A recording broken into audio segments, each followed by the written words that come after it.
Assalamualaikum warahmatullahi wabarakatuh. Selamat pagi, salam sejahtera bagi kita semua. Om Swastiastu, Namo Buddhaya. Semoga kita semua dalam keadaan sehat dan bersemangat dalam hari ini dalam acara Grand Launching Quick Quiz dengan judul Peluang dan Tantangan Bisnis UMKM dalam Menghadapi Era Pembayaran Digital. Dan tentunya kita sudah kedatangan narasumber kita yang sangat kita nantikan begitu ya, insight-nya dan juga paparannya nantinya. Untuk itu langsung saja kita sapa, sudah bergabung Bapak Gatot Sabto Supriyono, Direktur Operasional Peten via Google Meet.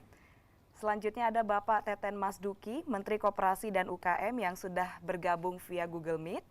Lalu ada Bapak Rafiq Ahmad selaku Direktur Quick Quiz Indonesia. Selamat pagi Pak. Selamat pagi Mbak. Baik, dan selanjutnya ada Bapak Tombak Simbanjuntak, Founder Quick Quiz Indonesia yang juga sudah bergabung melalui Google Meet. Dan nanti juga akan ada Mas Mono yang akan hadir bersama kita di studio. Beliau merupakan seorang pengusaha UMKM yang nanti kita akan tanya-tanya nih seperti apa pengalamannya Mas Mono dalam mengembangkan usahanya ya. Dan tentunya rekan-rekan wartawan dari berbagai media selamat datang kami ucapkan. Kami juga mengundang Bapak Sandiaga Uno untuk hadir di acara ini, namun karena satu dan lain hal, beliau tidak bisa hadir bersama-sama kita hari ini dan kita doakan kesembuhan dan kesehatan agar selalu melingkupi keluarga Bapak Sandiaga Uno dan kita semua agar juga selalu sehat ya. Dan kita akan mulai acara ini dengan mendengarkan lagu Kebangsaan Indonesia Raya.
Hadirin yang berbahagia, kita tahu bahwa tahun 2020 ini merupakan tahun yang sangat berat, di mana pandemi COVID-19 telah memukul sektor perekonomian tidak terkecuali bagi para pengusaha UMKM. Dan namun tetap tentunya kita harus berjuang, tetap bersemangat dan bangkit untuk melawan situasi ini untuk Indonesia maju. Karena kita akan mendengarkan pemaparan yang akan disampaikan langsung oleh Bapak Pungki P. Wibowo, selaku Direktur Eksekutif Departemen Kebijakan Sistem Pembayaran Bank Indonesia dengan materi depresiasi ekonomi regional akibat pandemi COVID-19 dan langkah-langkah Bank Indonesia untuk memulihkan ekonomi nasional. Namun sebelumnya kita akan menyaksikan paparan dari Pak Gatot Sabto Supriyono terlebih dahulu selaku Direktur Operasional Peten dengan tema peran transaksi digital dalam pemulihan ekonomi di era new normal.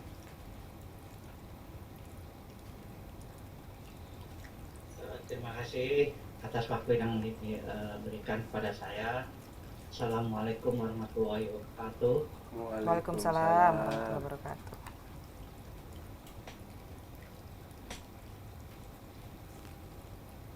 Jadi mengenai eh, materi yang disampaikan nanti adalah peran transaksi digital dalam pemulihan ekonomi di era new normal. Dapat saya jelaskan dalam hal ini sebagai pendahuluan, ya, memang telah terjadi peningkatan ekonomi di Indonesia, ya, pada sampai triwulan 2 itu sekira 5,32%. Dan juga dalam hal ini Bank Indonesia telah menginisiasi tentang bentuknya layanan kredit, yaitu kredit code standar, yaitu pada bulan Agustus 2019, ya. Kemudian diresmikan secara resmi mulai operasional itu pada 1 Januari 2020, dan terjadi musibah dunia yaitu mulai Februari 2020 itu terjadi adanya musibah pandemi COVID-19 dengan perekonomian dunia mengalami penurunan, termasuk salah satunya perekonomian di Indonesia terkena dampak dalam wabah tersebut. Nah, dengan adanya peluncuran kris tersebut, ya, itu akan mendorong layanan terhadap UMKM, ya. Dalam hal ini layanan kris ini mendorong pertumbuhan industri. Kenapa bisa demikian? Karena ini dapat membuka peluang bagi PJSP bank maupun PJSP non bank untuk dapat terus menumbuhkan usahanya walaupun dalam kondisi COVID-19, gitu ya. Kemudian yang kedua juga, layanan kris ini dapat menumbuhkan perekonomian nasional, terutama untuk perekonomian retail menengah bawah. Kenapa? Terjadi memang transaksi dengan nilai kecil yang terjadi pada masyarakat menengah bawah. Nah, apa bukti-bukti bahwa pertumbuhan industri ini bertumbuh, gitu ya, dapat kami jelaskan dalam hal ini. Pertama, kris ini diinisiasi oleh Bank Indonesia pada bulan Agustus 2019. Itu piloting member, ya, anggota piloting terhadap kris ini hanya 11. Alhamdulillah pada periode Desember 2020 ini sudah tumbuh menjadi 40 anggota PJSP yang terdiri dari 22 PJSP bank. Jadi 22 ini adalah dari industri perbankan dan 18 PJSP dari kalangan non bank, PJSP non bank. Sini terlihat tumbuh hampir 4 kali lipat, ya, dari 11 menjadi 40. Artinya memang transaksi digital ini adalah suatu peluang yang besar untuk memberikan dampak tumbuhnya perekonomian dalam kondisi COVID-19. Tidak hanya itu, ya, tidak hanya 40 PJSP yang sudah bergabung, namun dapat dilihat dari jumlah merchant ini sudah sekitar 5,4 juta, ya, bahkan 5,5, ya. Nah, 5,5 ini dapat dilihat dari mana? 2,27 juta merchant atau 40,3% secara persentase itu diakuisisi oleh bank, ya, industri perbankan, yaitu 22 PJSP. Kemudian 3,36 juta merchant itu diakuisisi oleh 18 PJSP non bank atau 59,7%. Jadi dalam hal ini memang terjadi persaingan yang efektif antara perbankan dan non bank, ya. Dari sisi jumlah itu hampir berimbang, ya, tapi dari sisi jumlah merchant juga hampir berimbang, ya. Jadi baik bank maupun non bank itu berlomba-lomba untuk mengangkat bisnis atau ekonomi dari tingkat UMKM. Jadi ini terjadi dampak positif akibat inisiasi dari Bank Indonesia. Nah, kemudian instrumen pembayaran apa saja yang digunakan oleh masyarakat? Tentunya kita semua tahu instrumen yang digunakan adalah cash dan non-cash. Dan untuk yang non-cash itu sudah dapat dilakukan instrumen pembayaran melalui kartu kredit, kartu debit, dan e-money. Nah, dengan adanya 3 instrumen untuk pembayaran tersebut, ini akan menumbuhkan transaksi non-cash yang bisa tumbuh ya, karena masyarakat dapat menggunakan kartu kredit, kartu debit maupun e-money, sehingga apa diharapkan akan terjadi transaksi cash, yaitu cashless. Jadi ini harapan semua terjadi transaksi cashless society, sehingga masyarakat bila berbelanja tidak perlu menggunakan uang cash yang ada di dompetnya, melainkan cukup dengan transaksi handphone ataupun kartu. Untuk transaksinya sendiri, kartu debit maupun kartu kredit ini menggunakan kartu. Untuk e-money sekarang sudah menggunakan digital, hanya membeli transaksi handphone ya. Dengan membawa handphone, maka kebutuhan masyarakat dapat terpenuhi. Otomatis ini lebih memudahkan masyarakat dalam melakukan. Untuk pertumbuhan transaksi digital di era normal ini, Bank Indonesia mencatatkan angka pertumbuhan transaksi digital di era normal dalam ini pandemi COVID-19 tercatat paling signifikan transaksi e-commerce naik hingga 39% di kuartal 2 2020. Ini sumber kami dapatkan dari infobanknews.com. Di dalam hal ini nyata bahwa transaksi digital di era COVID-19 ini bisa tumbuh hingga 39%. Artinya apa?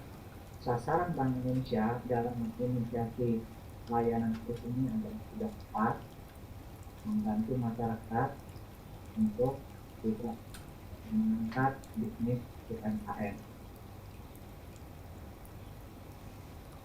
Nah, kalau kita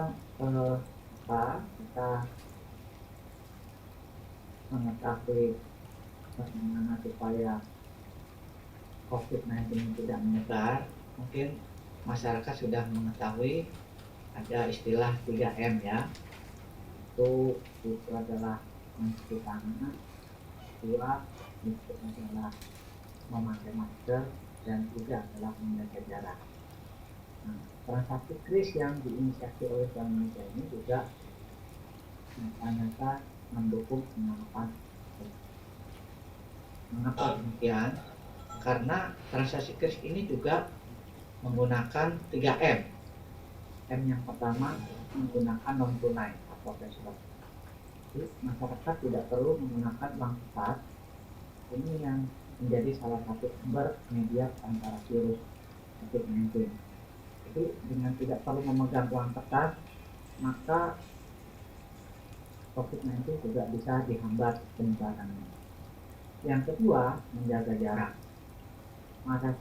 Masyarakat dapat tetap menjaga jarak dan tidak bersentuhan pada saat bertransaksi, karena tidak perlu menjabat tangannya kasir dan sebagainya. Jadi cukup menunjukkan transaksi melalui handphonenya, kemudian ada notifikasi yang diperoleh dari merchant yang diberikan oleh pihak BJSP. Yang ketiga, M yang ketiga adalah mengurangi kerumunan, yaitu dapat mempercepat proses pembayaran sehingga antrian pembayaran di merchant dapat dikurangi. Jadi kalau kita terbayang menggunakan uang cash, maka uang tersebut disampaikan ke kasir, kemudian kasir akan memberikan uang kembalian. Nah, di situ adalah proses lambatnya dalam memberikan layanan terhadap proses pembayaran. Nah, dengan cashless ini itu akan tidak perlu diperlukan uang cash, tidak perlu uang kembalian, sehingga layanan percepatan proses pembayaran bakal. Seperti kondisi kita menjalankan transaksi pada jalan tol, itu terasa sekali saat ini kita menggunakan e-toll, elektronik toll, dengan dulu menggunakan uang cash. Ternyata antrian semakin bisa pendek ya, semakin pendek karena proses pembayarannya cepat. Nah, hal-hal yang demikian ini akan mendorong budaya masyarakat Indonesia dalam melakukan transaksi yang hijrah gitu, saya katakan hijrah, berpindah dari proses transaksi menggunakan cash berpindah menjadi transaksi secara virtual. Nah, hal ini akan juga mengurangi distribusi uang fatal, juga akan mempercepat proses pembayaran. Sehingga harapan dari Bank Indonesia maupun bisnis UMKM ini akan segera tumbuh kembali normal dengan terjadinya musibah COVID-19. Nah, dalam hal ini dapat disimpulkan bahwa peran transaksi digital dalam pemulihan ekonomi di era new normal ini sudah terasa dengan adanya bukti data-data yang telah tadi kami sampaikan. Untuk itu, yang paling penting adalah bagaimana menjaga pelayanan transaksi digital ini selalu dalam kondisi aman, nyaman, security-nya tinggi, sehingga kepercayaan masyarakat dalam melakukan transaksi digital itu menjadi tinggi. Sehingga harapan pemulihan ekonomi di era normal ini dapat segera tercapai. Demikian yang dapat kami sampaikan. Atas perhatian semua, kami ucapkan terima kasih. Wassalamualaikum warahmatullahi wabarakatuh. Waalaikumsalam warahmatullahi wabarakatuh. Terima kasih Pak Gatot Sabto Supriyono selaku Direktur Operasional Peten yang sudah memaparkan terkait peran transaksi digital dalam pemulihan ekonomi di era new normal, di mana tadi Pak Gatot menyampaikan bahwa saat ini peran transaksi digital ini sudah terasa begitu ya Pak Rafiq, di mana Bank Indonesia juga tadi mencatatkan pertumbuhan transaksi digital itu sebesar 39% di Q2. Itu artinya semakin banyak begitu ya masyarakat yang beralih menggunakan transaksi digital, karena ya kita tahu di masa pandemi ini situasi mengharuskan kita untuk selalu menerapkan protokol kesehatan seperti memakai masker, menjaga jarak, dan juga mencuci tangan. Tapi transaksi digital ini juga punya protokol kesehatan ya 3M juga tadi ya Pak ya, bahwa 3M-nya adalah menggunakan non tunai, karena dengan menggunakan non tunai kita bisa jadi M yang kedua, menjaga jarak begitu, tidak harus ada persentuhan antara tangan kita dengan kasir dan orang lain begitu, dan selanjutnya dengan menjaga jarak.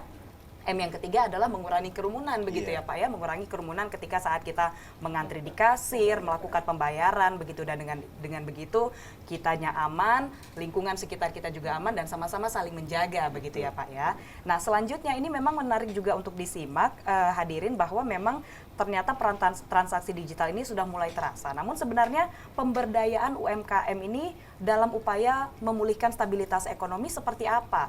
Untuk mengetahui lebih lengkap, kita akan mempersilahkan yang terhormat Bapak Teten Mas Duki selaku Menteri Koperasi dan UKM untuk menyampaikan paparannya terkait pemberdayaan UMKM dalam upaya memulihkan stabilitas ekonomi nasional. Silakan Pak Teten.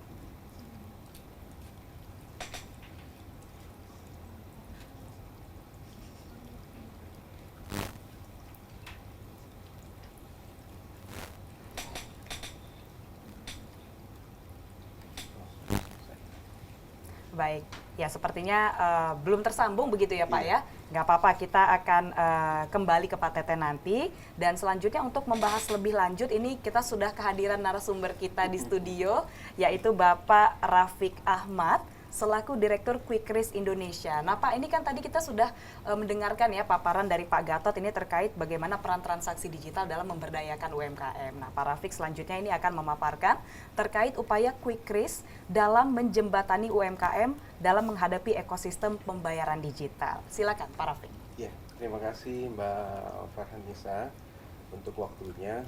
Jadi terima kasih juga, selamat pagi kepada Pak Gatot yang telah memberikan paparan informasi pengetahuan bagi kami untuk pengembangan ke depannya, kemajuan lagi ke depannya. Dan terima kasih untuk terselenggaranya acara hari ini, yaitu grand launching daripada aplikasi QuickKris, di mana peluang dan tantangan bisnis untuk UMKM dalam menghadapi era pembayaran digital. Jadi kalau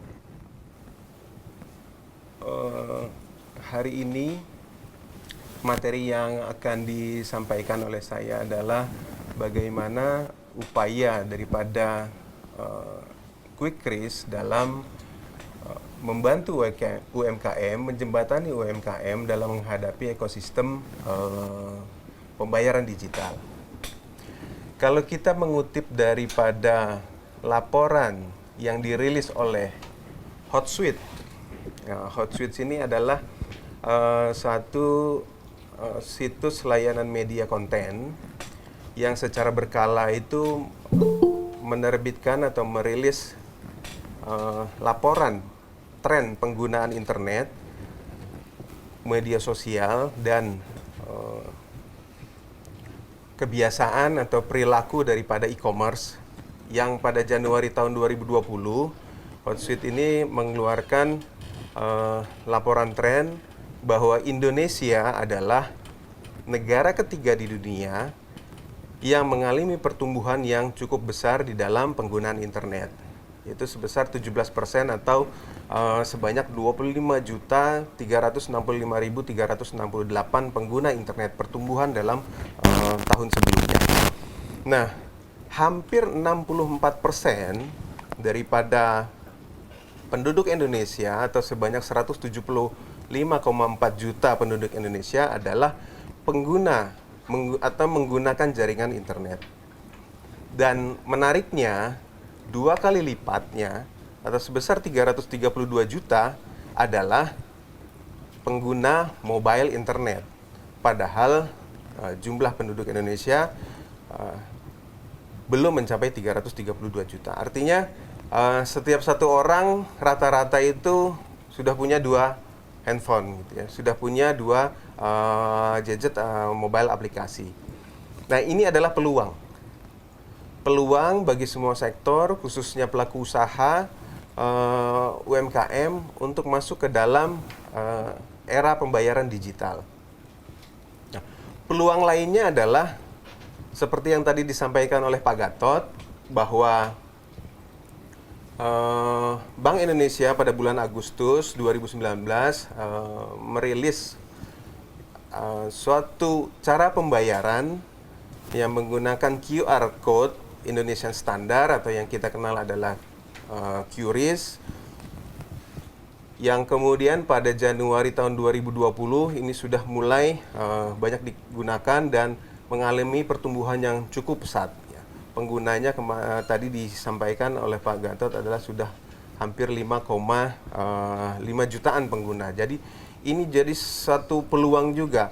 Jadi Bank Indonesia memfasilitasi daripada pelaku usaha khususnya UMKM untuk menggunakan untuk masuk ke dalam pembayaran digital, untuk masuk ke dalam era digitalisasi dengan keluarnya QRIS ini. Jadi itu juga suatu peluang bagi pelaku usaha. Jadi kalau sebelumnya itu kita melihat kalau kita ke food court gitu ya, itu kan banyak sekali QR code yang berjejer di depan etalase. Nah, dari banyaknya itu sekarang sama Bank Indonesia udah hanya menggunakan satu QR code saja. Kesulitannya apa? Kesulitannya pada bagi khususnya UKM gitu ya. UKM, saya punya usaha. Kemudian usaha ini saya juga punya tabungan gitu ya di bank. Tapi apabila saya ingin masuk ke pembayaran digital, saya harus mendaftarkan ke PJSP yang lain, gitu ya.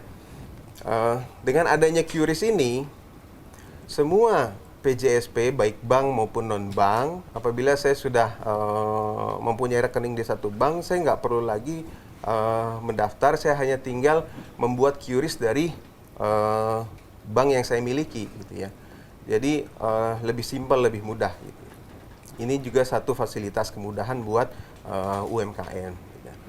Nah, kemudian tantangannya adalah seperti yang kita ketahui bahwa tahun 2020 ini ada wabah COVID-19 sehingga hampir semua sektor ekonomi baik di Indonesia maupun di dunia mengalami penurunan. Tapi tantangan ini juga merupakan satu peluang bagi UKM. Tadi seperti yang saya sampaikan bahwa peluang pengguna mobile internet itu sudah sangat besar. Kemudian juga pemerintah melalui Bank Indonesia sudah memfasilitasi pelaku usaha untuk masuk ke dalam industri digital dengan adanya QRIS. Kemudian pada saat ini kita harus menjalankan social distancing, jaga jarak dan sebagainya. Sehingga ini juga satu peluang, tantangan yang menjadi satu peluang untuk masuk ke dalam era digital, melakukan pembayaran digitalisasi. Nah, ada tantangan lainnya yang kami juga rasakan gitu ya, kami juga mengalami. Jadi kami itu membuat aplikasi yang lain, gitu ya. Aplikasi lain ini ada satu laboratorium yang kami bangun. Laboratorium itu berupa usaha-usaha kecil dan menengah ya, di beberapa lokasi gitu ya. Nah, kami membutuhkan QRIS sebagai alat pembayaran. Ya. Waktu itu kami datang ke salah satu PJSP. Pada saat kami datang ke PJSP untuk pembuatan QRIS-nya, disampaikan bahwa PJSP tersebut belum bisa memberikan laporan rekapitulasi transaksi atas penggunaan QRIS. Jadi kalau hari ini saya bertransaksi, ada orang transaksi menggunakan QRIS 10 gitu ya. Nah, laporannya itu baru nilai total aja uang yang masuk dari 10 transaksi itu. Kami dapat notifikasi transaksi ada, tapi laporan transaksi, rekapitulasi laporan transaksinya itu nggak ada. Gitu ya. Nah, atas dasar itu kami coba membuat beberapa QRIS dari beberapa PJSP. 5 QRIS dari 5 PJSP. Dan menariknya dari pengalaman itu, kami mengetahui bahwa ada PJSP yang memberikan notifikasi dalam bentuk email, ada PJSP yang memberikan notifikasi dalam bentuk SMS, ada PJSP yang tidak memberikan notifikasi, tapi memberikan user ID dan password, sehingga kalau kita mau lihat transaksi yang menggunakan QRIS hari ini, ya kita harus selalu masukin user ID, password, masuk ke dalam dashboard, masuk ke dalam websitenya. Nah, jadi ada ketidakseragaman. Akhirnya dari pengalaman itu, kami berpikir bahwa mungkin akan menjadi satu kesulitan bagi UMKM yang menggunakan QRIS, bagaimana mereka bisa melihat rekapitulasi transaksi dari penggunaan QRIS-nya mereka. Sehingga apa yang saya alami juga ke beberapa pedagang gitu ya, saya tanyakan, dia sudah nempel QRIS-nya, terus saya tanyakan sudah menggunakan, ada laporan transaksinya apa tidak, ya mereka memang benar mengalami kesulitan untuk melihat rekapitulasi transaksinya. Gitu ya. Berangkat dari situ, kami melihat ini adalah satu peluang untuk komitmen membantu daripada UMKM, dan sebagai satu apresiasi kami kepada Bank Indonesia yang telah menerbitkan QRIS untuk kemudahan pembayaran di dalam era digital ini, dengan mengeluarkan melaunching aplikasi QuickQRIS sebagai aplikasi yang membantu dalam melakukan rekapitulasi transaksi pembayaran QRIS. Jadi ada peluang, ada tantangannya. Kemudian mungkin pertanyaannya adalah kalau QRIS ini menjembatani UMKM dalam ekosistem pembayaran digital, seperti apa sih manfaatnya? seperti apa sih fitur-fiturnya? Apa sih yang menjadi batas keamanan orang yang mau menggunakan QRIS gitu ya. Jadi nanti kami akan menyampaikan slide presentasi di dalam acara ini, slide presentasi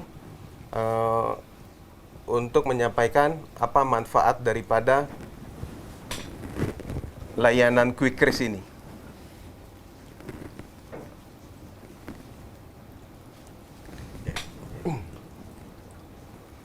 Jadi ini adalah QuickRIS aplikasi penjelasan mengenai manfaat daripada aplikasi QuickRIS.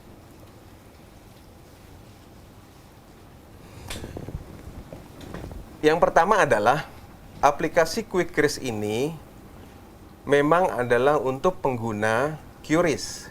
Jadi bagi rekan-rekan pelaku usaha yang mau mendownload dan menggunakan dan mendapatkan manfaat daripada aplikasi ini harus punya QRIS dulu. Jadi harus mendaftarkan QRIS-nya dulu ke PJSP-nya masing-masing. Kalau misalkan ya saya punya rekening di Bank A, gitu ya saya harus mendaftarkan QRIS saya dulu ke Bank A. Kemudian kalau saya sudah punya QRIS, baru kita cari tahu apa manfaatnya, kita lihat jaminan keamanannya, kemudian kita unduh aplikasinya. Sedikit pengaturan akun di dalam aplikasi ini, karena aplikasi ini harus user friendly, harus bisa digunakan oleh semua pelaku usaha dengan kemampuan digital yang beragam gitu ya. Kemudian bisa dilihat apa itu fitur-fiturnya dan bagaimana penggunaan aplikasinya ini sendiri.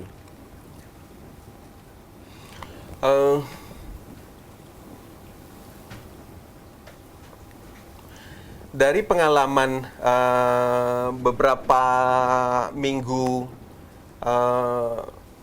launching daripada aplikasi ini sudah bisa di-download ya di Play Store. Jadi dari beberapa pengalaman kami, aplikasi ini juga menyediakan layanan pertanyaan. Jadi bisa melakukan pertanyaan ke WhatsApp, nomor WhatsApp yang kami sediakan. Jadi ada beberapa yang mempertanyakan, Pak, bagaimana membuat QRIS-nya gitu ya. Nah, untuk membuat QRIS, yaitu yang pertama adalah melakukan pendaftaran melalui PJSP dari masing-masing merchant, masing-masing pelaku usaha melakukan pendaftaran kepada PJSP-nya. Kemudian melengkapi persyaratannya, yaitu selembar formulir, diisi formulirnya, apa yang dibutuhkan untuk dokumentasinya dilengkapi, kemudian disampaikan dan ada masa tunggu. Nah, setelah itu barulah kita bisa mendapatkan QRIS, QR Code untuk pembayaran digitalnya. Nah, setelah kita mendapatkan QRIS-nya dari PJSP, kita kenali dulu manfaat-manfaat daripada QuickRIS. Yang pertama, aplikasi ini gratis gitu ya. Jadi bisa di-download saat ini di Play Store, gratis, tidak membebani, tidak ada biaya tambahan, tidak ada biaya apapun untuk aplikasi ini. Silahkan di-download di Play Store. Kemudian manfaat yang lainnya adalah real time. Jadi apabila terjadi transaksi QRIS, pembayaran QRIS, informasi transaksi, laporan transaksinya itu nggak nunggu sampai dengan besoknya atau berapa lama atau berapa jam, real time. Jadi langsung bisa dilihat di dalam handphone aplikasi daripada UKM. Kemudian aplikasi ini juga menyediakan historis transaksi penggunaan baik hari ini, 2 hari yang lalu, kemudian 1 minggu sampai dengan 6 bulan terakhir. Itu pengguna QRIS itu bisa melihat transaksinya di dalam aplikasi QuickRIS sampai dengan 6 bulan ke belakang. Kemudian hal yang lain adalah transaksi ini juga harus fleksibel gitu ya. Fleksibel di mana pengguna itu bisa menambahkan catatan. catatan-catatan, membuat informasi tambahan di dalam setiap transaksi yang terjadi di dalam QRIS-nya pelaku usaha. Kemudian juga aplikasi ini harus informatif. Informatif dalam hal ini adalah pengguna QuickRisk bisa membuat cabang, kemudian kalau saya menggunakan beberapa nama merchant gitu ya, itu juga bisa dibuat unit untuk memberikan penamaan daripada merchant-merchant yang saya miliki. Kemudian bagaimana jaminan keamanan datanya? Jadi dalam hal keamanan datanya, kami juga sudah mendaftarkan aplikasi QuickRisk ini kepada Kominfo. Ya. Jadi kami mau terbuka gitu ya, kami tidak mau sembunyi-sembunyi. Orang mendownload dan mendapatkan datanya dari pendownload, kami membuka diri mendaftarkan bahwa kami punya aplikasi yang bisa merekap transaksi QRIS. Kami daftarkan ke Kominfo dan itu kami sudah mendapatkan sertifikat dari Kominfonya. Kemudian juga aplikasi ini dari sisi keamanan datanya hanya membaca daripada email yang mengandung subjek maupun judul yang terkait dengan QRIS, tidak ada dari hal-hal yang lain.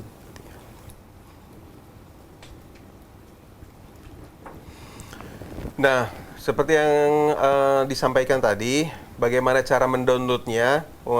Mudah saja, masuk ke Play Store, kemudian ketik QuickRisk, kemudian setelah muncul QuickRisk-nya itu bisa langsung di-download. Jadi downloadnya bisa melalui Google Play Store dan bisa juga masuk ke dalam websitenya QuickRisk. Di sana di bawah itu ada satu link unduhan, link untuk mendownload aplikasi QuickRisk.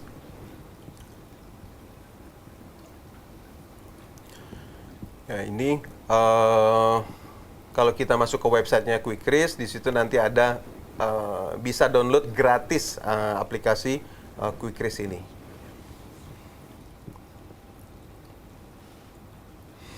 Nah, gimana pengaturan akunnya? Ya, karena kami harapkan pengguna QRIS ini juga beragam ya, pengetahuan informasi mengenai digital. Jadi kami harus membuat satu pengaturan yang sangat mudah gitu ya, sangat simple. Dalam mengatur aplikasi ini nggak harus ribet, hanya menggunakan email yang didaftarkan pada saat mendaftarkan QRIS ke PJSP. Ya. Jadi dengan email itu nanti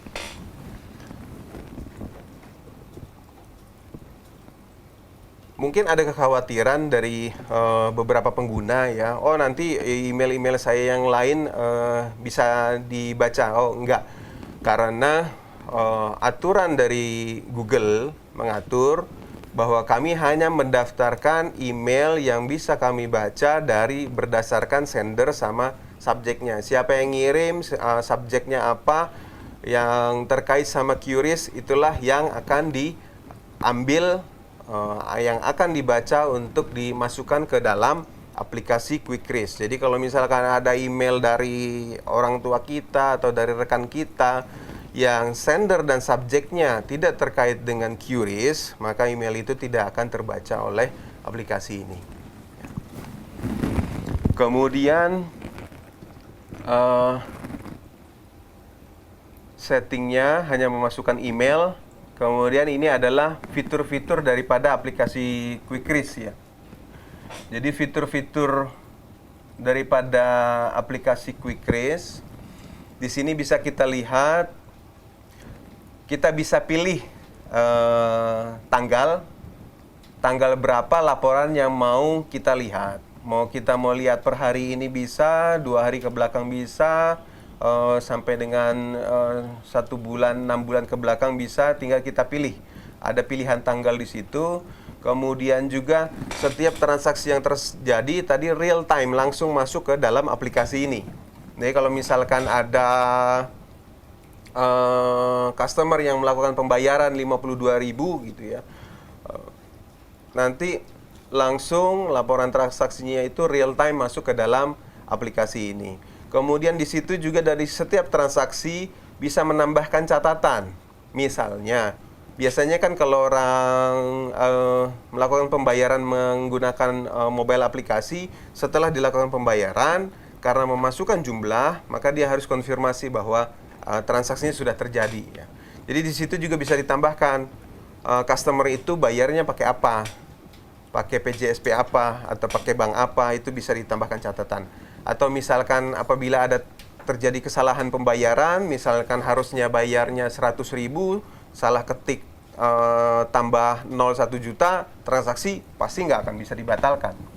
Tapi transaksi pasti ada refund, sehingga di situ bisa dikasih catatan bahwa transaksi ini terjadi refund karena ada kesalahan memasukkan nominal daripada pembayaran.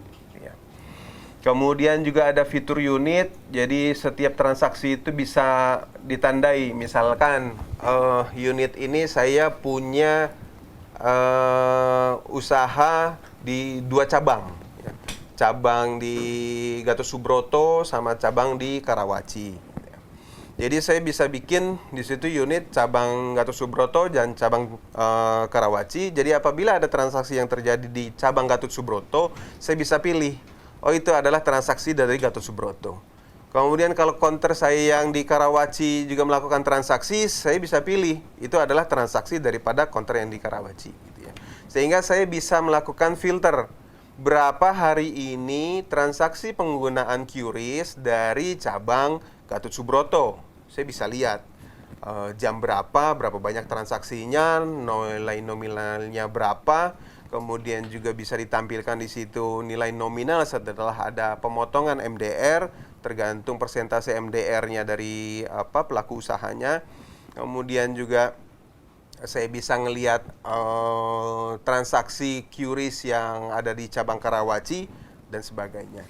Jadi itu adalah fitur-fitur daripada QuickRIS. Jadi yang kami tampilkan adalah nilai nominal transaksi, kemudian juga totalnya supaya sama dengan uang total yang masuk di rekening banknya kita yang sudah dilakukan pemotongan MDR.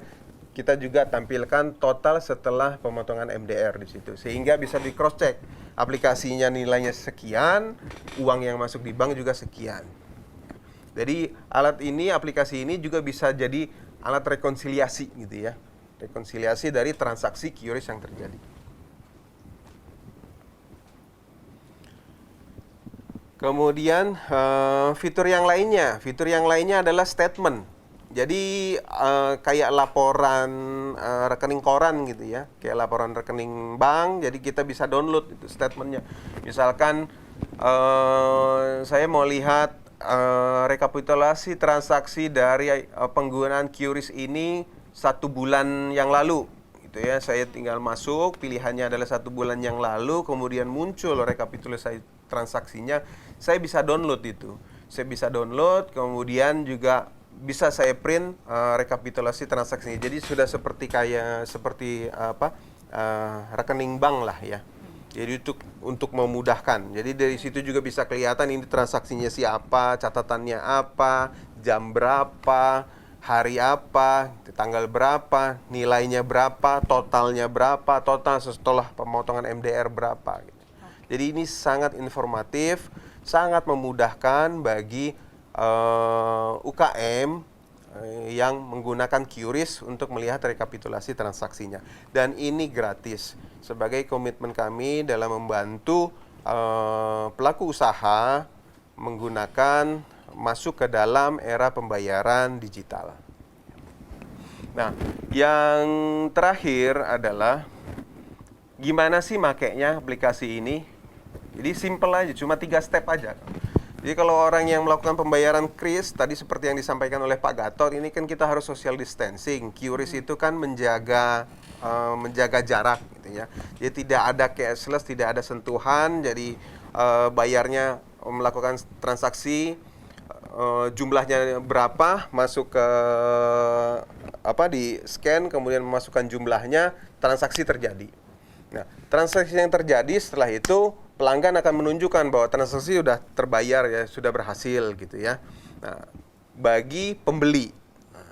Nah, bagi merchant, bagi kasir, dia hanya tinggal masuk klik aplikasi QuickRisk, dia akan langsung lihat di situ real time bahwa orang itu memang sudah lakukan pembayaran, jumlahnya berapa, langsung masuk ke dalam aplikasi. Jadi sangat mudah, sangat simple, sangat sederhana, nggak perlu masukin user ID setiap mau lihat transaksi saya harus masukin user ID, password, masuk ke dalam beberapa submenu. Jadi tinggal klik satu aplikasi ini langsung menampilkan transaksi yang terjadi. Jadi itu paparan singkat kami mengenai manfaat, kemudian keamanan daripada aplikasi QuickRisk dan bagaimana upaya QuickRisk ini menjadi satu jembatan bagi UMKM dalam ekosistem pembayaran digital. Oke, baik. Terima kasih. Ya, baik. Terima kasih Pak Rafiq Ahmad, Direktur QuickRisk Indonesia yang sudah memaparkan mengenai bagaimana upaya QuickRisk dalam menjembatani UMKM dalam menghadapi ekosistem pembayaran digital. Sepertinya gampang sekali nih ya Pak ya. Iya. Kayak langsung download, kalau anak-anak zaman sekarang gitu, Iya. langsung download, input data, udah semuanya sudah tersedia karena QuickRisk ini merupakan jembatan gitu untuk merekapitulasi transaksi pembayaran QRisk. Jadi kalau pengguna ingin mengakses aplikasi QuickRisk ini langsung harus terdaftar di QRisk dulu ya Pak ya. Iya, harus punya sudah terdaftar, QRisk dulu. harus punya QRisk dulu, mendaftarkan di PJSP begitu ya. Kalau sudah terdaftar baru bisa menggunakan aplikasi QuickRisk.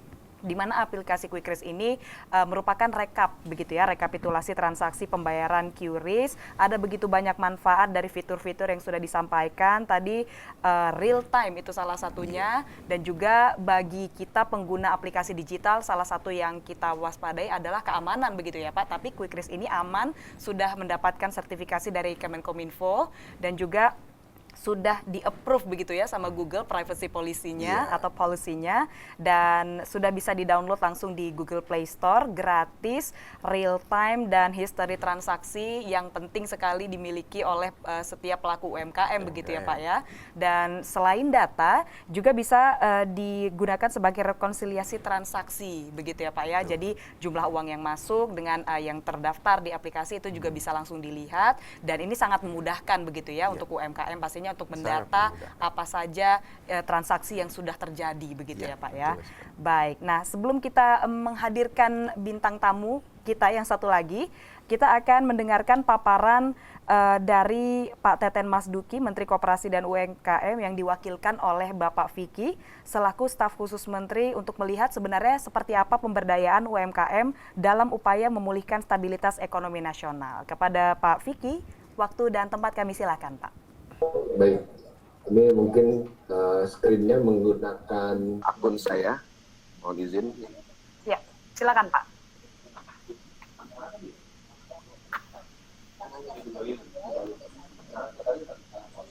Baik, terima kasih. Assalamualaikum warahmatullahi wabarakatuh. Waalaikumsalam warahmatullahi wabarakatuh. Ya, sebelumnya saya izin menyampaikan permohonan maaf dari Pak Menteri berkenaan dengan tugas mendadak. Ini betul-betul mendadak. Sebetulnya akun Pak Menteri sudah masuk tadi, namun beliau dipanggil Pak Presiden harus segera ke istana, jadi menugaskan kami untuk membacakan keynote speech ya sebetulnya yang sudah disiapkan oleh beliau di kegiatan webinar yang sebetulnya sangat menjadi concern Pak Menteri, bagaimana UMKM bisa terhubung dengan ekosistem digital, dan tentunya yang paling juga salah satu strategis adalah terkait dengan sistem pembayaran. Baik, saya mohon izin membacakan bahan atau teks dari Pak Menteri.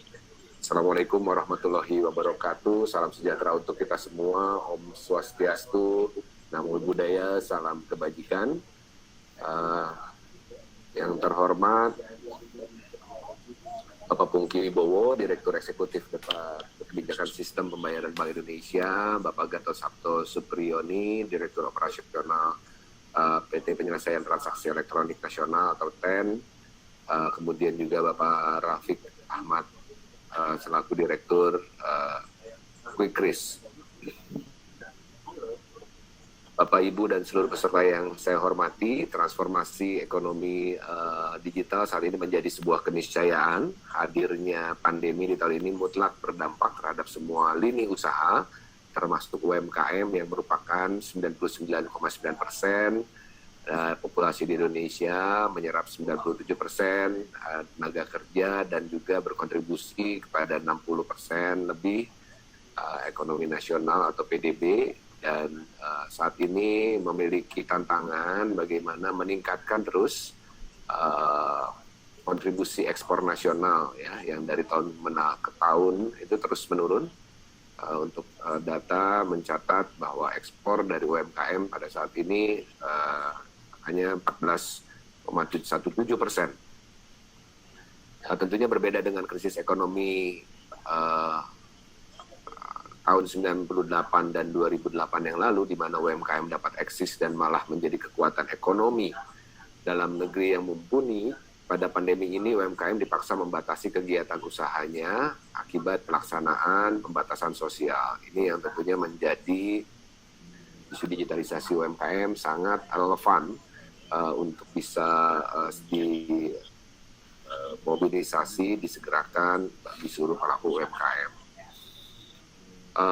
Namun kita juga ketahui bahwa tidak sedikit UMKM yang dapat bertahan bahkan tumbuh di tengah pandemi. Mereka yang bertahan adalah UMKM yang melakukan inovasi dengan beradaptasi terhadap perubahan perilaku konsumen dan masuk ke dalam ekosistem digital, termasuk diantaranya adalah pemanfaatan pembayaran digital. Pengguna transaksi digital Indonesia diperkirakan sudah sejumlah nyaris 130 juta, ini sumber Statista September tahun 2020. Kemudian juga Bank Indonesia menyatakan rata-rata penggunaan digital customer naik 5,7% per bulan. Pengguna cashless dominan justru dari merchant pelaku bisnis. Ada 5,3 juta merchant di Indonesia menerapkan non-tunai dan 4,5 juta diantaranya merupakan UMKM. Terakhir, per Agustus 2020, transaksi digital mencapai nilai yang signifikan, yaitu 144,64 triliun rupiah. Angka tersebut jelas menunjukkan bagaimana pembayaran digital telah menjadi bagian tidak terpisahkan dari keseharian. Pelaksanaan PSBB akibat pandemi pun semakin mengakselerasi pemanfaatan pembayaran digital karena pelaksanaan protokol kesehatan di kegiatan usaha, salah satunya tentunya UMKM. Namun demikian, saat ini baru sekitar 10,2 juta pelaku UMKM atau 16% dari pelaku usaha UMKM yang terhubung dalam ekosistem digital. Dan pemanfaatan teknologi tidak hanya berhenti pada upaya menghadirkan UMKM dalam ekosistem digital semata. 3 isu utama dalam mendorong UMKM go digital adalah yang pertama kapasitas usaha, bagaimana berproduksi dalam skala ekonomi. Yang kedua adalah kualitas produk agar bisa bersaing dengan produk usaha besar di marketplace dan platform digital lainnya. Dan yang terakhir adalah literasi digital berkenaan dengan kemampuan UMKM untuk bisa lebih melek digital seperti mengoperasikan perangkat aplikasi platform digital. Bapak Ibu, di Kemenkop UKM ini kami telah menyiapkan alur digitalisasi UMKM, ada 4 tahap.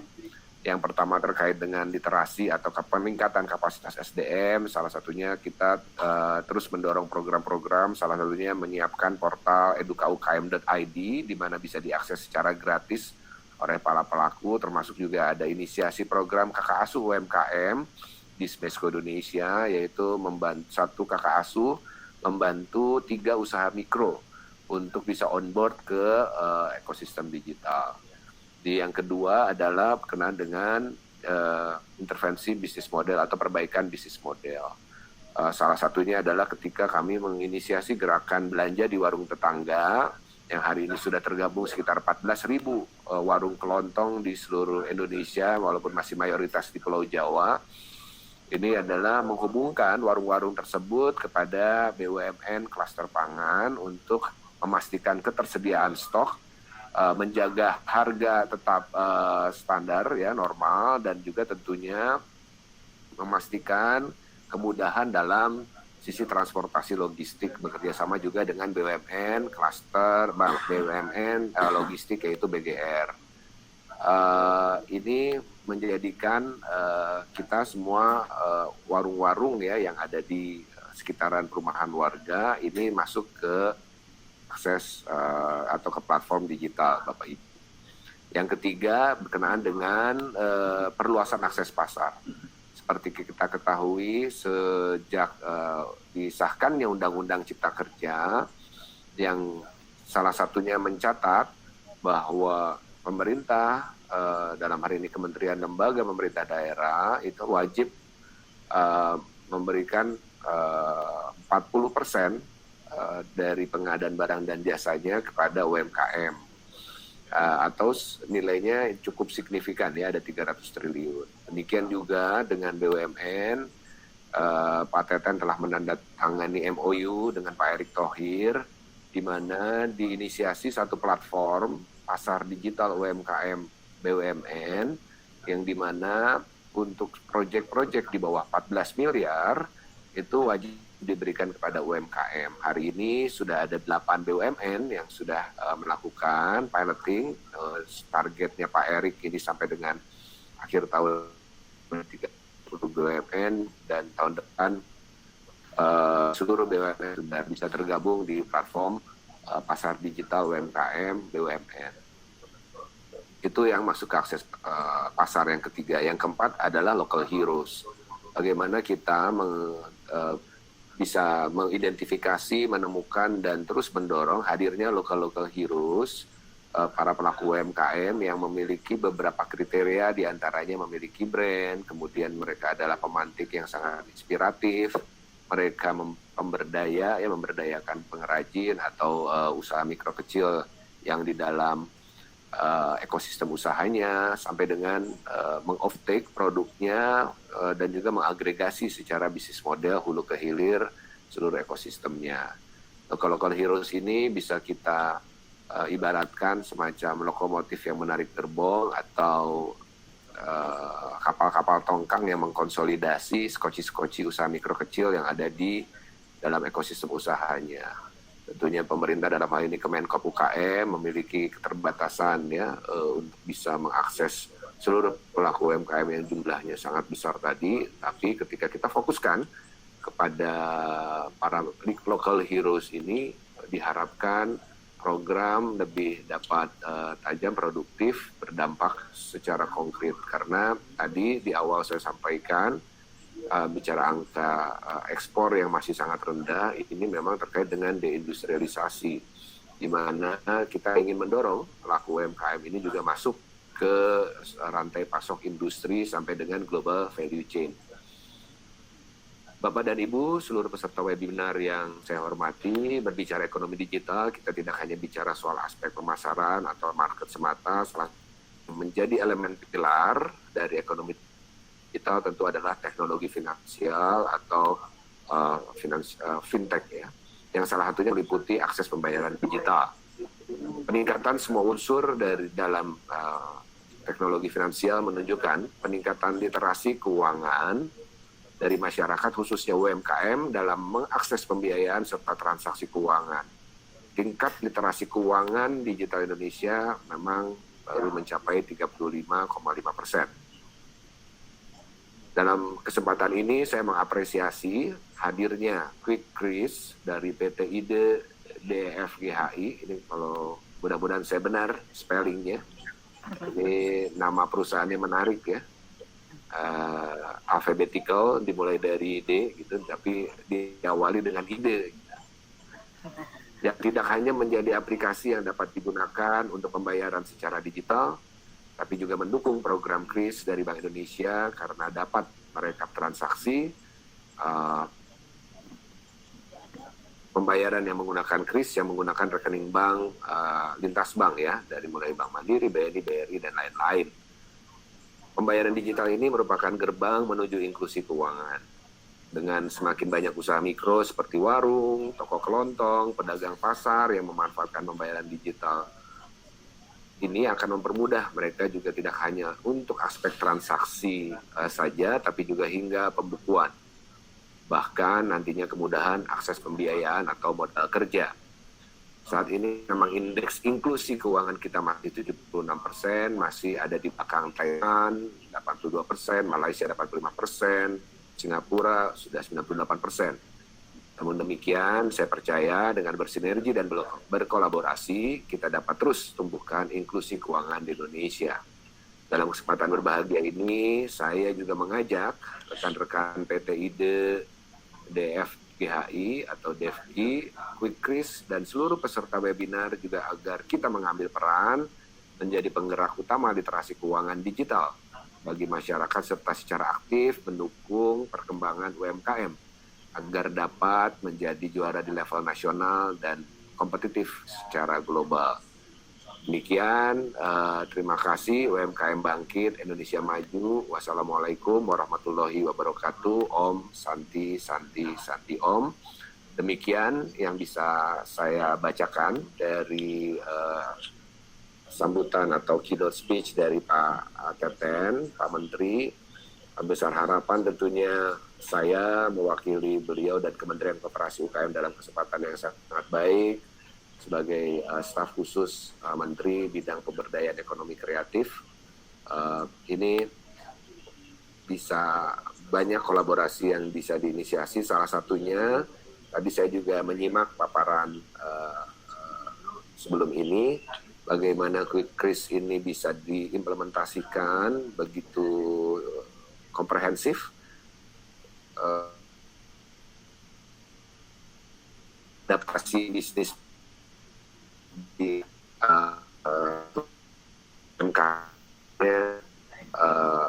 ini cukup rigid ya, karena banyak kecil-kecil, tapi juga dari semua sektor, semua bisnis proses juga tentunya punya prosedur mekanisme keuangan yang perlu diadaptasikan. Jadi besar harapan bisa kolaborasi Pak, Bu. Salah satunya adalah memang kemarin kita pernah punya program sebelum pandemi ini berkenaan dengan stimulus daya beli dari pelaku UMKM. Nah, ketika ketika pembiayaan ini di sektor produksinya sudah dibiayai, tapi bagaimana terhubungan dengan konsumennya? Karena kita tahu ya untuk pembiayaan UMKM sudah banyak ya, termasuk juga dengan KUR itu ada di sekitar 200 triliun dan pembiayaan yang lain. Namun stimulus daya beli ini yang juga perlu kita dorong. Salah satunya seperti kita ketahui bahwa justru pada saat pandemi ini di kelas menengah ke atas ini lebih banyak menyimpan uang di bank. Ya, menurut data memang uang dari nasabah perbankan ini justru melompat jumlahnya ya, karena memang orang saving mencari momen untuk mengeluarkannya. Ini diperlukan program-program yang tentunya bisa mendorong konsumsi domestik. Seperti kita ketahui ekonomi di Indonesia secara umum masih bergantung kedua hal, yaitu belanja pemerintah dan konsumsi masyarakat. Nah, dengan kehadiran Quickris ini, semoga kita bisa mendesain program bersama, bagaimana ada mobilisasi transaksi dari dari masyarakat untuk produk-produk UMKM unggulan, produk dalam negeri tentunya, dalam juga mendorong gerakan nasional Bangga Buatan Indonesia yang memang sistematis, dan kemudian yang paling penting adalah bisa dipertanggungjawabkan secara administrasi keuangan negara. Dalam hal ini APBN-nya begitu ya. Kita bisa tentunya dengan KRIS ini bisa mengidentifikasi betul produk UMKM-nya, produk lokalnya. Ini bukan produk luar negeri atau impor atau produk industri besar, kan seperti itu. Ini yang menjadi tantangan ketika kami menginisiasi program stimulus daya beli dengan e-commerce yang pada saat itu memang kita belum bisa menjamin produk yang diberikan stimulus daya beli ini adalah produk UMKM real ya. Mungkin resellernya UMKM, namun produknya, produsennya bisa jadi produk impor atau produk industri besar. Kami tunggu tentunya kolaborasinya, bagaimana Quick Risk ini bisa diimplementasi, juga bekerjasama dengan program-program stimulus untuk pelaku UMKM, baik dari sisi supply maupun demand. Kami juga menunggu ide gagasannya. Mungkin setelah forum yang baik ini kita bisa berkoordinasi. Demikian yang bisa saya sampaikan. Sekali lagi Pak Menteri kirim salam. Beliau sebetulnya ingin sekali hadir secara langsung. Assalamualaikum warahmatullahi wabarakatuh. Waalaikumsalam warahmatullahi wabarakatuh. Terima kasih Pak Vicky selaku staf khusus Menteri Koperasi dan UKM atas paparannya terkait pemberdayaan UMKM dalam upaya memulihkan stabilitas ekonomi nasional. Tadi juga sudah disampaikan begitu ya Pak Rafiq, bahwa memang Kementerian Koperasi dan UMKM ini sangat mendorong UMKM untuk menggeliat begitu ya di tengah wabah pandemi COVID-19, karena kita lihat tadi ada peningkatan yang cukup signifikan juga di masa pandemi ini. Tapi tadi disebutkan juga mengenai 3 isu utama dalam mendorong UMKM, diantaranya adalah kapasitas usaha, kualitas produk, dan juga literasi digital. Nah, terkait dengan literasi digital ini ada memang 4 tahap yang sudah dilakukan oleh Kementerian Koperasi dan UKM, diantaranya adalah mendorong portal UMKM, dan melakukan gerakan untuk mendorong UMKM seperti kakak asuh UMKM, belanja di warung tetangga, dan juga local heroes. Dan disebutkan juga mengenai teknologi finansial begitu ya, pembayaran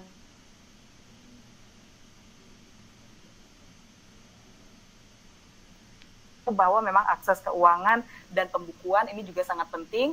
Jadi jika terdigitalisasi tentunya akan sangat memudahkan begitu ya Pak ya bagi para pelaku usaha untuk bisa mendata seperti itu. Dan ini juga yang akan menjadi salah satu stimulus daya beli masyarakat ke depannya, karena melihat bahwa tren digitalisasi itu semakin berkembang, slow but sure begitu ya istilahnya, walaupun perlahan tapi pasti begitu peningkatannya. Dan ini nanti kita nantikan saja, semoga kolaborasi ke depannya bisa juga terwujud begitu ya Pak ya, untuk mewujudkan inklusi keuangan yang lebih maju untuk Indonesia.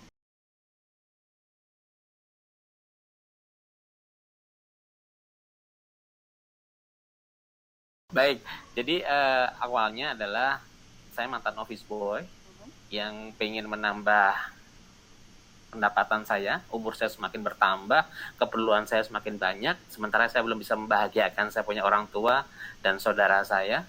Akhirnya saya inisiatif keluar dari zona nyaman tersebut, jualan gorengan di Jakarta. Ngasong dari SD ke SD, dari komplek.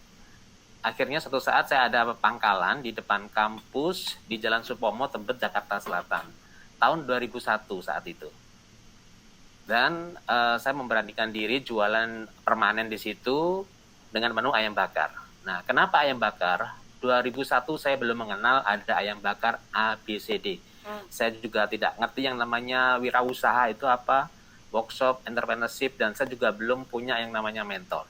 Jadi modalnya benar-benar faktor perut. Saya menunya ayam bakar saja saat itu. Kenapa ayam bakar? Karena di kaki 5 ada kode etik, Pak.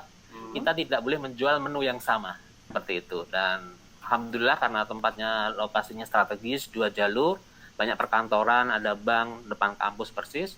Alhamdulillah menu kami diterima. Dan kami juga mulai melayani catering di perusahaan-perusahaan stasiun TV untuk kru-kru mereka. Alhamdulillah, segala macam menu. Dan akhirnya ujian itu datang. Yaitu outlet kami digusur. Seluruh pedagang di situ digusur karena sekarang sudah dibangun pom bensin. Saat itu saya marah, saya kecewa, dan manusiawi sekali saya pakai the power of kepepet saat itu. Katanya orang kepepet itu kreatif, mulai hunting lokasi terus pindah di Tebet Raya. Yang saya lakukan saat itu sebelum outlet kami tutup, kami pindah di Tebet Raya gitu. Terus sebagian pelanggan kami saya kirim ke Tebet Raya tersebut, dan sampai sekarang Tebet ini udah jadi Bandungnya Jakarta, Balinya Jakarta. Jadi pusat kuliner, mulai dari distro, kuliner, restoran, kafe, tumblek-blek, bahkan bukanya 24 jam. Jadi belum gaul kalau belum main ke Tebet. Gitu konon katanya. Dan alhamdulillah 2010 kami di bawah PT Panen Raya Indonesia membesarkan, kalau tadi saya mendengar dari belakang kalimat sinergi. Saya suka sekali kalimat sinergi karena sinergi adalah energi. Saat itu saya sudah punya 10 cabang. Akhirnya atas izin Allah kita membuka keran karena permintaan dari pelanggan kami cukup banyak. Waktu itu juga kami diliput profilnya di media banyak sekali, ngajakin kerjasama untuk membuka cabang perwakilan ayam bakar di kota-kota besar seperti itu. Dan kami membuka franchise saat itu. Dan alhamdulillah atas izin Allah tadi 65 cabang tadi, sampai sekarang kami terus belajar dan berproses seperti itu. Karena sesungguhnya bicara bisnis, entrepreneurship itu kan bicaranya mental. Ya. Seperti itu. Termasuk dalam kondisi sekarang ini, dalam menyikapin pandemi seperti sekarang. Karena saya buka cabang pertama karena digusur, bukan karena ingin menambah omset. Saya sudah punya 5 karyawan, saya sudah menghandle catering. Jadi kalau bicara omset, alhamdulillah untuk ukuran kaki 5 kami bisa menjual puluhan ekor. Potong 4 ya, hanya menu ayam bakar saja saya fokus. Terus buka cabang pertama seneng karena ada jual minuman, bukanya bisa sampai malam. Kalau dulu jam 3 harus gantian dengan pedagang malam. Ada pecel lele, seafood, nasi goreng. Jadi kaki 5 Pak pun juga ada sip-sipan Pak. Bukan hanya kerja di pabrik. Ada sip-sipan. Ada sip-sipan Okay. Pak. Gitu. Terus alhamdulillah inilah skenario Allah. Ternyata saya bisa jualan minuman. Dulu warung rokok sebesar pun kita nggak ambil untung. Iya.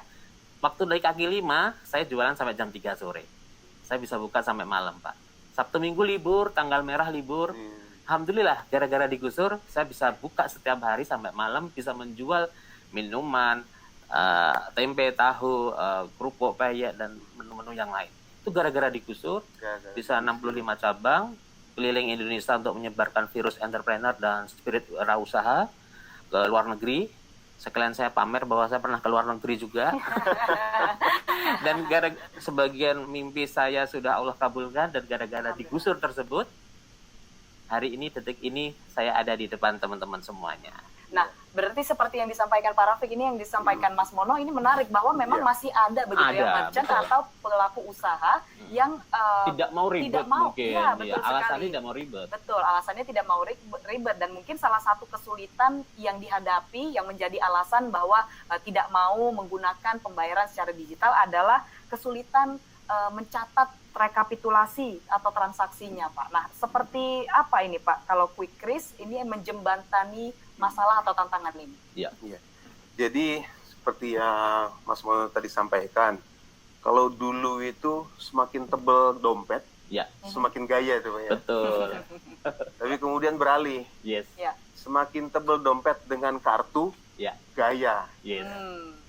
Kalau menurut saya sekarang semakin tipis dompet, bawa handphone aja itu Betul. udah lebih gaya. Iya. Saya kualat dengan omongan saya Pak. Sorry saya potong. Saya lebih baik ketinggalan dompet daripada ketinggalan handphone. Dan itu kejadian sering banget jadinya ketinggalan handphone. Ya. Betul. Udah mending balik lagi saya kok ketinggalan handphone. Monggo lanjut. Apalagi sekarang kan Bank Indonesia udah nerbitin QRIS. Betul. Jadi bayar kalau pun ketinggalan dompet selama di handphone itu ada, saldo nggak ada, gampang. Betul. Bank online juga ada, tinggal kita isi aja saldo, kemudian kita lakukan pembayaran dengan menggunakan QRIS gitu ya. Tapi memang ya kendalanya itu bahwa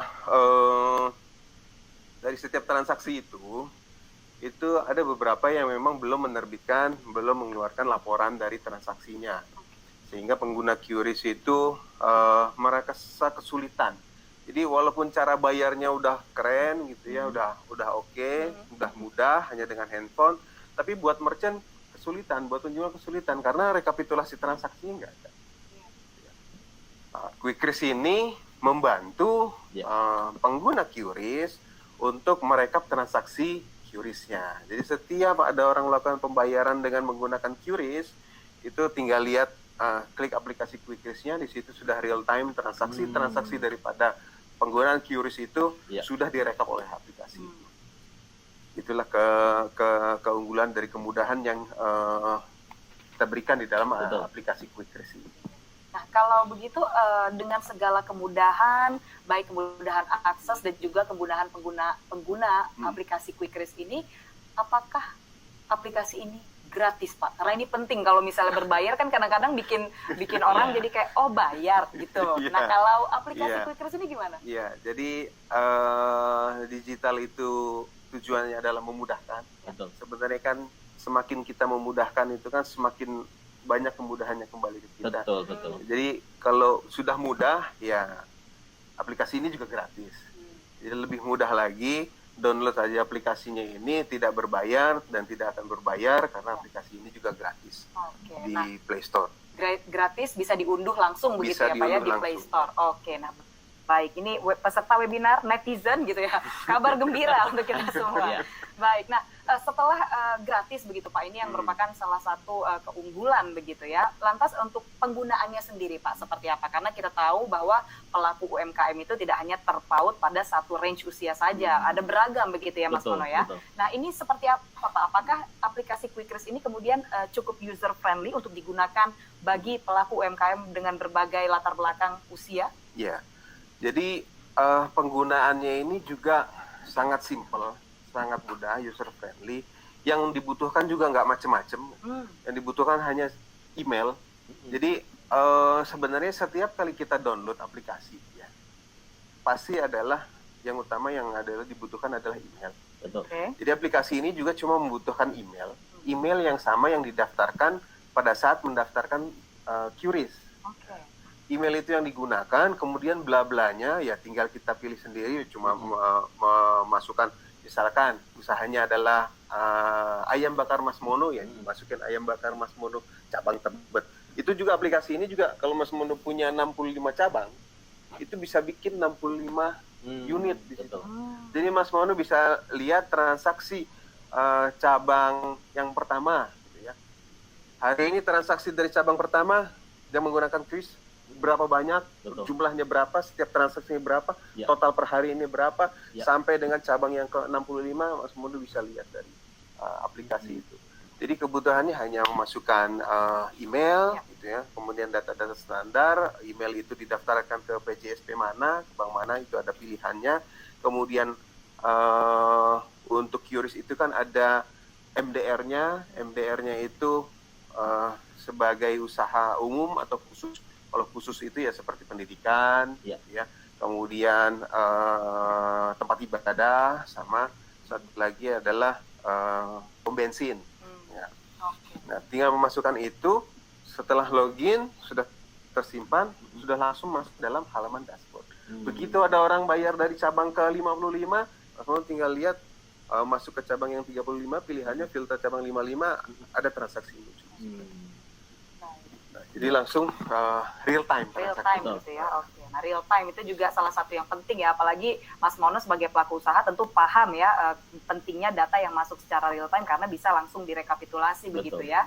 Dan apa namanya itu memudahkan sekali tentunya. Sangat. Nah, pertanyaan selanjutnya ini Pak Rafiq, setelah kita tahu bahwa keunggulan dari Quickris ini adalah selain rekapitulasi, real time, bagaimana dengan keamanannya sendiri Pak? Karena Iya. tentunya sebagai pelaku usaha, salah satu yang dipentingkan adalah keamanan ketika beralih begitu transaksi ini menjadi digital. Karena biasanya kalau konvensional kita bisa lebih langsung gitu, secara langsung memantau. Kalau misalnya atau yang jadi perhatian, gimana Pak? Jadi yang pertama, aplikasi ini adalah aplikasi bukan untuk melakukan transaksi. Aplikasi ini transaksinya ya tetap menggunakan misalkan saya punya QR-nya bank apa atau dari PJSP apa, itu tetap menggunakan. Jadi aplikasi ini hanya merekap transaksi. Jadi transaksinya adalah di luar sana, kami merekap. Aplikasi ini merekap dari transaksi yang dilakukan di merchant dan pembelinya, ya. Jadi pertama itu bahwa aplikasi ini adalah merekap transaksi. Kemudian aplikasi ini juga sebelum pengguna mendaftarkan registrasi, di situ kami menyediakan privacy and policy. Monggo dibaca. Dalam privacy dan policy itu juga yang sudah disetujui oleh Google bahwa kami hanya boleh membaca transaksi yang terkait dengan QRIS. Sepanjang subjeknya adalah QRIS, sepanjang sendernya adalah QRIS, itulah yang diperbolehkan kami untuk membaca. Kemudian yang ketiga, aplikasi ini juga sudah kami laporkan ke Kominfo. Jadi bahwa PT IDDFG sudah membuat aplikasi Quick Risk. Jadi kita nggak mau sembunyi-sembunyi juga supaya Kominfo juga bisa setiap waktu melakukan pengawasan terhadap kami bahwa kami memang benar-benar dengan etikat baik, bahwa aplikasi ini bukan untuk sesuatu yang negatif tapi positif membantu pengguna QRIS dalam melakukan rekapitulasi transaksinya. Jadi di dalam aplikasinya sendiri pun ya kita pasang proteksi-proteksi agar tidak mudah dilakukan pembobolan. Ya. Itu. Karena itu menjadi salah satu yang penting begitu ya Mas Iya. Mono. Nah, ini Mas Mono setelah mendengarkan langsung nih dari Pak Rafiq Iya. Ahmad selaku direktur dari Quick Risk Indonesia. Ini udah pakai belum aplikasinya, Mas? Pengen banget. Langsung download nanti. Langsung download ya. Nah, Mas Mono ini kan 65 ya, Iya. kalau nggak salah tadi cabang yang sudah tersebar di Jabodetabek, kan di Palembang dan juga ada di Malaysia. Cukup banyak begitu. Nah, salah satu tadi yang Pak Rafiq sampaikan adalah para pelaku usaha ini bisa mendaftarkan cabang begitu ya, berbagai cabang di aplikasi ini secara terpisah, jadi tidak tercampur begitu ya rekapitulasinya. Untuk batas maksimum begitu pendaftaran cabang itu ada berapa Pak kalau di Quick Risk? Untuk saat ini belum ada kita batasi sampai dengan berapa cabang gitu ya. Jadi kalau sampai dengan 65 cabang sih masih bisa. Masih bisa ya? Berarti kalau Mas Mono mau mendaftarkan 65 cabangnya masih bisa ya Pak ya? Dan itu bisa daftar sendiri, artinya unit itu bisa di-create sendiri. Oke. Kan masing-masing merchant, Mas Mono mungkin punya penamaan sendiri untuk cabang-cabangnya ya. Jadi masuk ke unit, di situ nanti bikin aja nomor 1 misalkan cabang mana sampai dengan 65. Sehingga kalau dari cabang mana-mana itu melakukan transaksi, ada apa enggak transaksi hari itu yang menggunakan QRIS ya tinggal dibuka. Saya mau lihat filter dari cabang yang mana nanti keluar Oke. Iya. laporannya. Berarti langsung bisa sekali klik jebret gitu ya Pak ya? Sudah Iya. ada langsung ketika Mas Mono mau cek cabang yang di Tebet atau yang di mana gitu sudah ada begitu ya rekapitulasinya. Rekapitulasi Baik. yang menggunakan QRIS tapi Mas ya. Betul. Nah, kalau catat itu penting ya Pak ya, karena harus ada QRIS-nya dulu baru bisa terdaftar atau mendaftar di Quick Risk ini begitu ya Pak ya.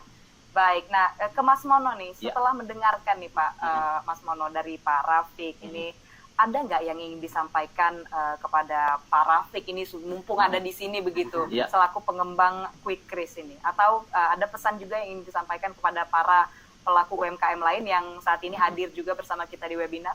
Ya, saran saya buat teman-teman saling belajar pastinya penting. Namanya kita melakukan inovasi termasuk dengan data, termasuk dengan pembukuan ya. Salah satunya adalah dengan terus belajar update. Nah, kalau belajar update tadi sudah disampaikan, ya saran saya gabung. Saran saya masuk, download aplikasinya dan ikutin prosedurnya, insya Allah bisa merapikan sistem pembukaan kita. Karena kalau kita bicara bisnis, kita bicara kerjasama, yang kita lihat, yang mereka lihat adalah dari data-data kita kan, termasuk dari keuangan kita. 65 cabang tadi bukan milik kami sendiri Pak, jadi milik franchise atau mitra-mitra kami, seperti itu. Gitu. Jadi bisa ya begitu Bisa. ya. Dan kalau dari setelah mendengarkan pemaparan Quick Risk-nya sendiri, ini Mas Mono kesan-kesannya seperti apa? Kalau tadi kan ngomongin tertarik gitu, nah ini gimana? Ya pengen banget belajar dan gabung. Ya, oke. Dan tentunya sangat dinantikan begitu ya, Pak Rafiq ya. Nah baik Pak Rafiq, ini setelah Mas Mono mungkin Pak Rafiq ada closing statement yang ingin disampaikan Pak? Ya, jadi dalam memasuki era pembayaran digital ini, kami mempunyai komitmen untuk membantu memudahkan pengguna pelaku usaha yang menggunakan aplikasi Quick Risk, yang menggunakan QRIS dalam merekapitulasi transaksinya menggunakan aplikasi Quick Risk, dan ini juga aplikasi ini tidak berbayar, gratis, bisa diunduh, bisa digunakan, bisa menambah manfaat, bisa mengurangi waktu daripada merekap transaksi secara manual, sehingga waktu yang ada itu bisa lebih dimanfaatkan untuk inovasi-inovasi lain daripada para merchant pengguna QRIS itu. Oke, Karena baik. transaksinya sudah langsung real time, udah langsung tercatat, jadi nggak perlu lagi mengambil waktu untuk melakukan itu. waktu yang ada bisa digunakan untuk inovasi-inovasi yang lain. Ya, kalau Ya. dulu nilainya pembukuan gitu ya, pembukuannya sekarang dipindah nih, langsung ada di Quick Race, langsung Ya. bisa tercatat secara real time, nggak perlu repot-repot. Iya. Jadi waktunya bisa dialokasikan untuk hal-hal lain seperti pengembangan usaha begitu ya, Betul. Pak Rafiq ya, dan Mas Mono. Baik, ini menarik sekali talk show kita, bincang-bincang kita hari ini dengan Pak Rafiq Ahmad selaku Direktur Quick Race Indonesia, dan ada Mas Mono ini, pengusaha UMKM yang sukses dengan 65 cabang dan akan terus bertambah ya, insya Allah Terus. gitu ya. Yang tersebar di Jabodetabek, Palembang, dan Malaysia, pemilik ayam bakar Mas Mono, yang juga tadi sudah kita dengarkan bersama bagaimana pengalamannya Mas Mono dalam merintis, mengembangkan usaha, sehingga sampai menjadi yang sekarang ini dan nanti yang semakin maju gitu ya ke Amin. depannya. Bismillah. Dengan tips dan trik yang sudah dibagikan, bagaimana bahwa mental itu penting begitu ya jika kita ingin memulai suatu bisnis Ya. begitu, dan juga konsep belajar terus-menerus yang harus terus diimplementasikan Betul. untuk pengembangan usaha begitu ya Mas ya. Dan juga tadi Pak Rafiq menyampaikan dengan adanya Quick Race ini para pelaku UMKM bisa sangat terbantu begitu untuk melakukan rekapitulasi pencatatan data masuk begitu kan, dan juga tentunya sangat mudah digunakan, tinggal di-download di aplikasinya di-download di Play Store secara gratis, dan untuk safety-nya sendiri tidak perlu khawatir begitu ya, karena sudah ada sertifikasi dari Kemenkominfo dan juga privacy policy yang sudah di-approve atau disetujui oleh Google, yang juga bisa nanti kita dibaca langsung ya Pak ya, tadi ya kalau kita sudah download. Ya. Dan tentunya Sebelum download pun sudah bisa baca. Sebelum download sudah bisa dibaca, jadi sudah sangat transparan begitu ya, sudah bisa dilihat apa Oh, sorry, saja. sebelum register maksud saya. Sebelum Jadi register. download dulu sebelum register. Iya, download dulu Pak, Iya. sebelum register ya kan. Jadi sebelum register sudah dibaca, jadi kita juga bisa tahu apa saja yang bisa kita dapatkan, fasilitas apa yang bisa didapatkan di aplikasi Quick Race ini. Tentunya memang dengan kondisi kita masih berada di masa pandemi, tidak hanya di Indonesia tapi di seluruh dunia, ini mengharuskan kita untuk lebih bisa melek teknologi begitu Betul. kan. Mengurangi kontak fisik adalah salah satu cara untuk mencegah atau memperlambat penularan COVID-19 yang memang kita tahu masih ada di sekitar kita saat ini. Betul. Dan walaupun kondisi ini memang sangat memukul kita ya Bapak-bapak ya, tapi sektor industri juga memang masih ada beberapa yang melambat begitu. Namun kita yakin bersama-sama ini kita pasti bisa mengatasi kondisi ini, kita bisa melewatinya, selalu ada jalan untuk bertahan. Mas Mono buktinya nih, selalu ada jalan untuk bertahan dan melangkah maju, terus berkembang menjadi yang lebih baik dari kita hari ini. Baik, terima kasih sudah menyaksikan acara Grand Launching Quick Race. Semoga apa yang kami sajikan hari ini bermanfaat. Terima kasih juga kepada Pak Rafiq Ahmad selaku Direktur Quick Race Indonesia, dan juga Mas Mono, ini pemilik ayam bakar Mas Mono, sudah bergabung bersama Terima kasih. kami hari ini. Terima kasih Mas, Ya. sukses selalu. Amin. Wabillahi taufiq wal hidayah. Assalamualaikum warahmatullahi wabarakatuh. Selamat siang dan salam sejahtera. Om Swastiastu Namo Buddhaya. Salam UMKM. Terima kasih Mas Mono. Siap. Thank you Pak Rafiq. Thank you. Kalau Mas tinggal Mono. gimana Mas Mono? Iya. Itu betul.